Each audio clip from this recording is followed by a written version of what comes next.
嘉义的新港自1994年甲日本飞岛市的古船町来进行第一届社区交流了后，这30年来一直拢有互动。今年拄好是咱台湾社区营造30周年，所以新港文教基金会是来结合在地艺术文化，邀请到古船节的表演团体来到台湾，嘛，互咱的民众了解到日本的传统文化。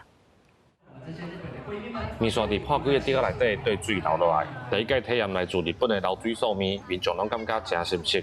很新奇呀、很特别，然后觉得刚刚家己伫日本呢。除了食食的文化，还有日本建筑、生活或者是祭典的文化体验。新港文教基金会邀请日本岐阜县喜达市做伙举办文化庆典活动。 除了要庆祝台湾社区营造30周年，嘛希望借双边文化交流的机会，互民众来认捌多元的文化。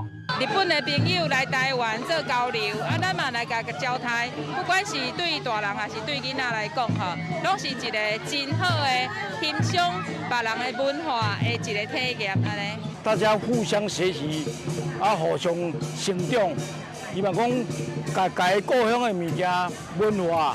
会当愈来愈好，嘛有希望讲后一代慢慢搁甲咱这个文化搁再精进进步。